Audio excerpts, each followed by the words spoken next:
हम सीखेंगे कि पेट्रोलियम कैसे बनता है, हाउ पेट्रोलियम इज फॉर्म। तो सबसे पहले हमें ये जानना चाहिए कि पेट्रोलियम जो वर्ड है वो कहां से आया। ये दो वर्डों से मिलकर बना है, एक है पेट्रा, एक है ओलियम, एक है ओलियम। पेट्रा ग्रीक भाषा का शब्द है जिसका मतलब होता है चट्टान, और ओलियम का मतलब होता है, ये लैटिन भाषा का है, इसका मतलब होता है तेल। तो जो चट्टानों का तेल है यानी पेट्रोलियम, तो ये दो वर्ड पेट्रा और ओलियम से मिलकर क्या वर्ड बनता है, पेट्रोलियम शब्द बनता है। ठीक है, तो इतना समझ में आ गया होगा कि पेट्रोलियम किसे कहते हैं। पेट्रोलियम मतलब पत्थर का तेल। ये लेकिन ये पत्थर का तेल नहीं होता है, ये होता है जीवाश्म ईंधन। ये क्या होता है, जीवाश्म ईंधन। जैसे आप जानते हो लाखों साल पहले बड़े बड़े जानवर, डायनासोर, बड़े बड़े पेड़ होते थे, तो समय के साथ साथ वो क्या हुआ, नष्ट होते गए और मिट्टी के नीचे दबते गए।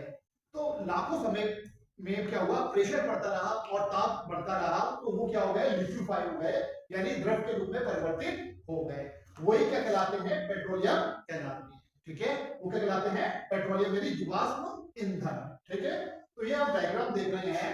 तो ये जो खनिज तेल है कैसे मिलता है, ऊपर ये इंटीरियर रॉक है, मतलब ऐसी चट्टानें जिसके अंदर तेल जमा नहीं हो सकता है। जितनी भी ऊपर की पृथ्वी की जो ऊपर ही परत है ना, वो इंटीरियर रॉक कहलाती है। ठीक है, और ये देखो ये लिखा हुआ है रिजर्वियर रॉक। क्या लिखा हुआ है, रिजर्वियर रॉक। रिजर्वियर रॉक क्या होती है, ये कहलाती है चूना पत्थर की या सैंडस्टोन की बनी हुई, ये पोरस प्रकार की होती है, छिद्र युक्त होती है। तो ये क्या करती है, अपने अंदर तेल को जमा कर सकती है।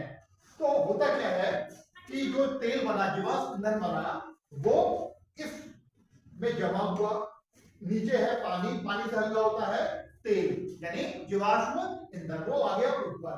और इस जीवाश्म ईंधन जो गर्मी से गैस बनी, वो गैस जमा होती है ऊपर। तो जो बड़ी बड़ी ड्रिल मशीनें होती है वो क्या करती है, पृथ्वी के अंदर आधा किलोमीटर, 1 किलोमीटर, 1.5 किलोमीटर क्या करती है, ड्रिल करती है। और जब ड्रिल करती है तो सबसे पहले क्या मिलती है उनको, गैस। वो कौन सी गैस हुई, एलपीजी। ठीक है, लिक्विड पेट्रोलियम गैस या नेचुरल गैस भी कहते हैं। ठीक है, ये क्या है, तेल का कुआं है, इसे जनरली तेल का कुआं कहते हैं। सबसे ऊपर क्या मिलती है, गैस। और जरा ड्रिल करते हैं तो उसके नीचे हमें क्या मिलता है, क्रूड ऑयल मिलता है। क्रूड ऑयल, क्रूड ऑयल मतलब खनिज तेल या जीवाश्म ईंधन। तो आपको समझ में आ गया होगा कि पेट्रोलियम किसे कहते हैं और ये कैसे बनता